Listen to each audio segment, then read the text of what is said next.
welcome to episode 285 of the CRICKETher Weekly, and today we've gone back in time, Sid.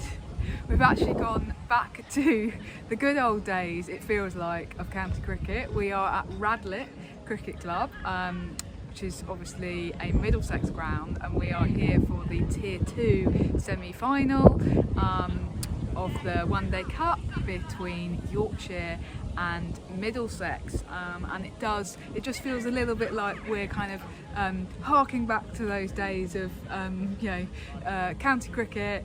It's not quite sure where it sits in the ecosystem now, being Tier 2, Sid. Yeah, we used to watch county cricket. We used to bring our deck chairs and sit somewhere over there, and we'd watch the game, and we'd maybe take a few notes. There'd be no Wi-Fi. There's actually not much mobile signal over there. Although I do notice now a mobile phone mast appeared over there, so I'm guessing there'll be good mobile signal now. But there was no mobile signal, so what you do is you'd write a few notes as you were going along, and then you'd get home and you'd find a scorecard from somewhere and go and write your match report when you get home. So, very different world. These days there is a live stream. There are cameras being prepared, so you'll be able to watch it. And I guess some people might be, even watching this halfway through that match. I can enjoy that. Great. Now we did also sit down at home and watch the first semi-final in this competition, which was Glamorgan v Northants, and Glamorgan won. So whoever wins today will be progressing to meet Glamorgan in the final at Worcester next weekend. All being well, we will be there as well. We have neglected Tier 2 this season because there's just so much cricket happening now. But Sid, you've been doing a little bit of mathsing, as you do so well. What are we expecting to see today, given what we've seen so far in Tier 2 this season? Well, interestingly, looking at the average scores in Tier 2, the average scores in Tier 2 in the first innings, I'm not actually massively sure. That's 16 runs less in Tier 2 than Tier 1, so maybe a few less runs on average. But the real thing with Tier 2 is it's a huge variance. So the variableness, so you use something called standard deviation to work out the variableness of something, and the variableness is about 37% more in Tier 2. So we've got several scores under 100 this year. We've also got a lot of scores over 300 and a 400 even, which Yorkshire made. That was the one where Lauren Winfield Hill, who we've just seen over there having a net, made 200. She on 194, and she tried to hit the ball out of the ground for 6 to get to her 200, and didn't. I think that's going to be one thing that she'll look back on her entire career and she'll go, damn, I should not have done that. Talking of Lauren Winfield Hill, we weren't expecting to see her today, except for when Yorkshire announced their squad, because she was due to be playing in the Caribbean Premier League. So I'm not 100% sure what's happened with that. It is possible that Yorkshire have pulled her and said, no, this is a really important match for us, and we want you here for the semi-final and hopefully, from their perspective, the final of this competition. But we don't know. We will endeavour to find out today, and we'll see what happens. But she is, of course, a very important part of their squad today. But Sid, you were talking there about kind of the difference in the levels of scores, and it feels like Tier 2 has been a little bit of a kind of story of two leagues this season. So we've had Yorkshire and Glamorgan kind of right up there. Yorkshire obviously the only professional team in Tier 2. Glamorgan are preparing to go pro in 2 years, so Yorkshire will be entering Tier 1 next year and Glamorgan will be entering in 2027. Middlesex are also benefiting a bit from being the kind of the amateur team in London and the home counties, and then you've got the rest. Yeah, so we've got a lot of players on the Middlesex team and on the Middlesex squad who have had some experience in professional setups, haven't we? Yeah. So I crunched the numbers. Each side today has named a squad of 13. Out of Middlesex's 13 players, 10 of them have regional experience. 2 of those players, it's just with regional academies, but 8 of them, it's experience in the full regional side. So these are kind of players who sort of almost made it as a professional and have played some professional cricket, but yeah, so Middlesex is sort of benefiting from kind of hoovering up that big player pool, which in England is still very much concentrated in the south. It's interesting actually because Finty Trustler for Middlesex this season has been really important, hasn't she?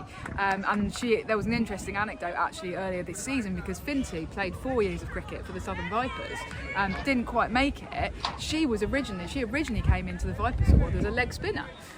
She's now opening the batting for Middlesex. And I think that's really interesting. And she said that it's because Lottie sat down with her a couple of years ago and said, look mate, you're not going to make it as a leg spinner, but you might just make it as a batter. So she's transformed herself into a batter. And it's quite possible that Finty Trustler gets picked up by a Tier 1 team next season, right Sid? Well, if you're a Tier 1, I mean, she's been, probably the most successful batter certainly of the amateur levels in Tier 2. If you're a Tier 1 team, you're definitely going to be looking at her. And in a way, that's the point, but in a way, that's the pity that Middlesex, are destined, obviously, whatever happens here, they don't get promoted, right? If they win today and then they win next week, they'll have won both the trophies in Tier 2. They're not going to be the ones getting promoted. Yorkshire are.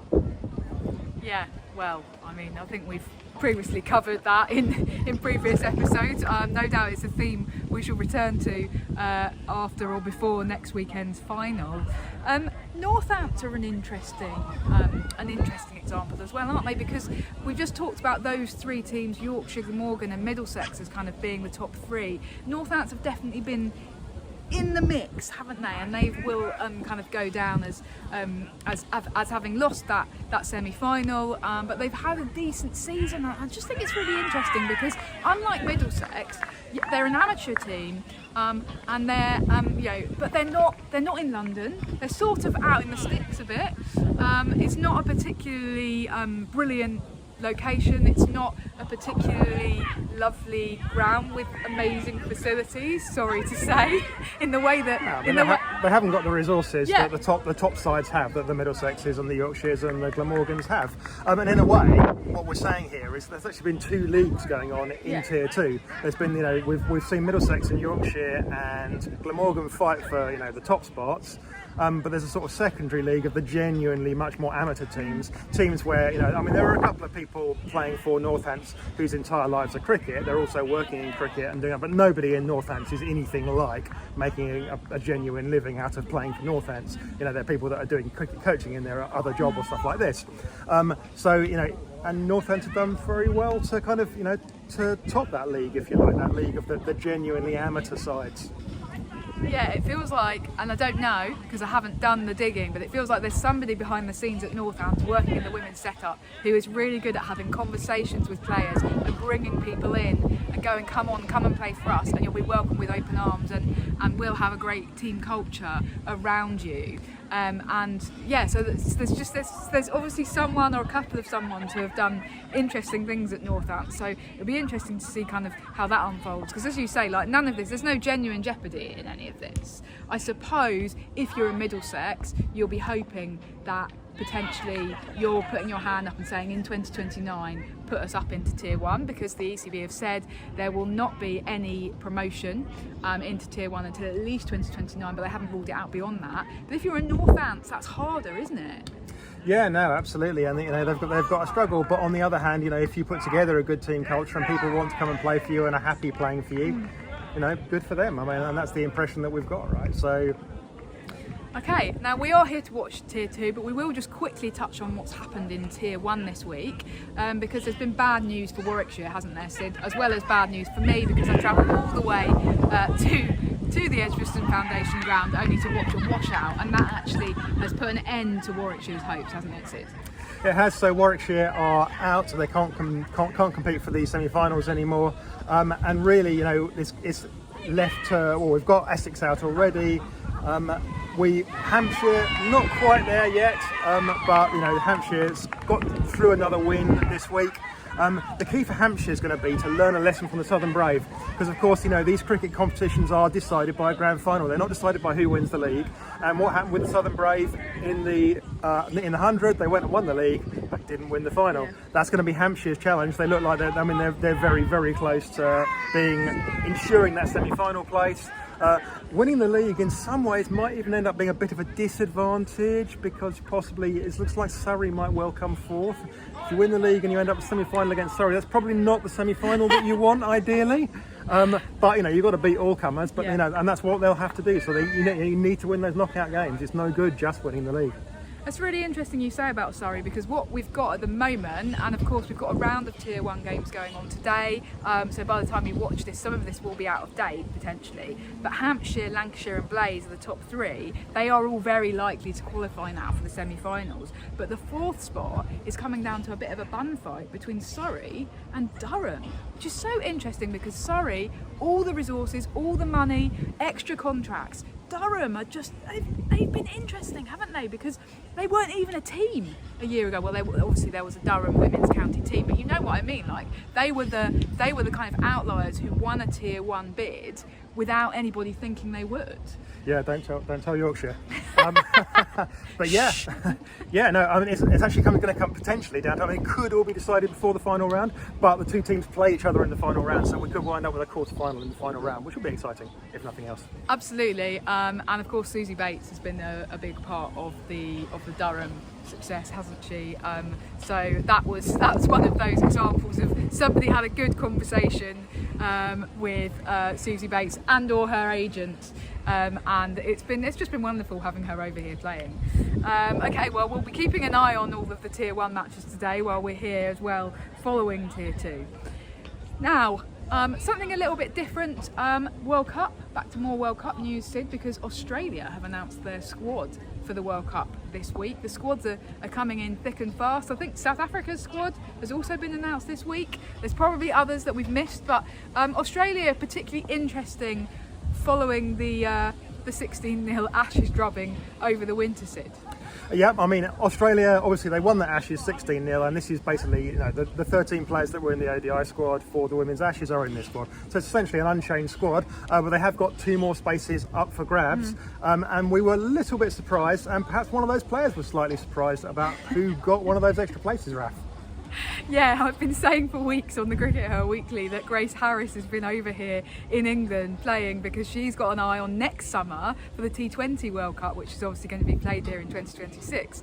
So I interviewed her a few weeks ago and actually said to her, Grace, like, why did you decide to come over and play in the T20 Blast for Surrey? Is it to do with the World Cup next year? And she said, yeah, absolutely, Raf, like you've put your finger on it. It's about waving my hand at the selectors and saying, hi, please select me for next year's World Cup squad, because, and these were her words, not mine, because basically, like, I don't have a Scooby of getting in, I don't have a hope of getting in the 50 over World Cup squad. Well, she's got in the 50 over World Cup squad, so it surprised me, and I think it will have surprised her as well. It's obviously a really nice surprise. I guess for me what it shows is that actually coming here and playing in the 100 and having really excellent form in the 100 is, for the Australian selectors, something that's important even for 50 over cricket, because we've talked on the CRICKETher Weekly about the extent to which the 100 is a good signifier, or form in the 100 is a good signifier of success in the 50 over World Cup, and we feel that probably Lottie, Charlotte Edwards, was more thinking about her World Cup squad before the 100 even started, but it feels like Grace Harris maybe via the 100 and to some extent the Blast has played her way into that 50 over World Cup squad. Well, yeah, I think they were looking for somebody that was in form, weren't they? And that's what they've got from that. So you can tell, you can see whether someone's in form. Whether I think she was probably on the cusp of it anyway. There were probably one or two names being discussed. She was one of them. But if you're in form and actually showing, I've been playing well for the past 2 months, and it's not just the 100, then that's how she's got there. So. There's obviously other good injury news from an Australian perspective. Georgia Wareham, who was injured halfway through the 100, has been named in the squad as expected to be fit for the World Cup. Alyssa Healy, who obviously had an injury that she was managing during the Women's Ashes and has subsequently been worked on. She looks like she's going to be good to go. Very important because she's obviously the captain and the wicket keeper. But the other name that wasn't in that Ashes squad, Sophie Molyneux. Now, she's had knee surgery earlier this year. She actually hasn't played any cricket since December, I think it was, in the Women's Big Bash League. So Sid, were you surprised? Is it a risk for Australia? I think I was a little bit surprised. I'm not sure it's a huge risk, really. I mean, I think she's very much there. She's like the new Nick Carey, if you like. I mean, given what we've seen in the last 2.5, 3 weeks, perhaps they should have picked the old Nick Carey, but, they weren't going to do that. She's no longer part of their plans. Sophie Molyneux still is. She's there because, she's a solid enough batter, and, she'll deliver some very, very solid overs with the ball as well. And she's a decent utility player to have in your squad. I suspect that that's their underlying thinking there. I would neither be surprised if she plays every game or if she plays no games at all. Wow, talk about sitting on the fence with your predictions, Sid. It'll be one of the two, I think. She'll either play every game or she'll play no games. Okay.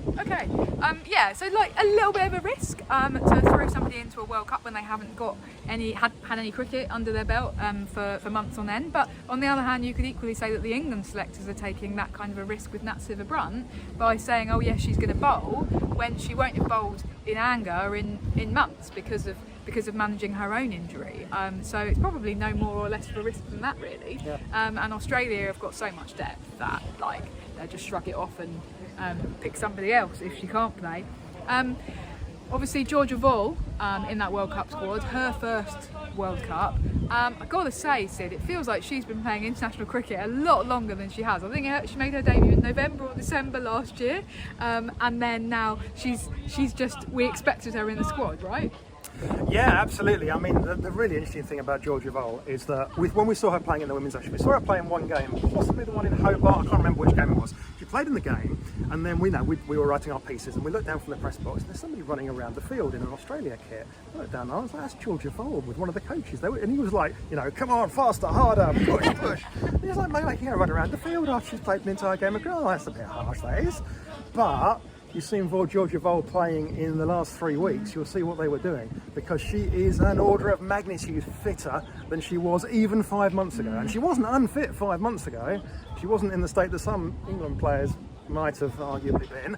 She was still okay, but she has really stepped up in the fitness. They've been pushing her very hard, and she's now like super athlete level, and that's the kind of thing that England need to be aspiring to. But obviously, that's a long-term project for England, because they're nothing like at the stage where they can get players like that much fitter in that shorter space of time. Great. Well, it'll be really interesting to see how she goes out in India. Still very much in the infancy of her international career, but it just, as you say, like watching her in the 100, it just feels like it's going to be a long, successful career, and we're going to be lucky enough to get to watch it.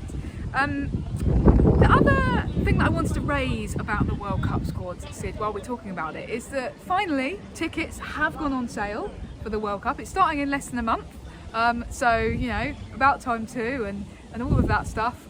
It's a complete chaotic mess. But let's. It's worth pointing out here that tickets for the World Cup in England next year are already on sale. Yeah. So the tickets for 2026 were on sale before the tickets for the World Cup that starts in 3.5 weeks' time. Of course, it's probably a good thing that they weren't selling tickets for the final months in advance, because the location and city has moved. Yes. quite significantly. Anyway, let's not rehash old ground, because the point that I actually wanted to raise in relation to this was something that the ICC said in their press release. This year's edition will also set a new benchmark in accessibility, with record low prices for any ICC global event. Tickets for all league matches in India are priced at just 100 rupees, which is approximately $1 American. So they're actually the ICC are trying to make a feature here of selling the tickets for a ridiculously low price.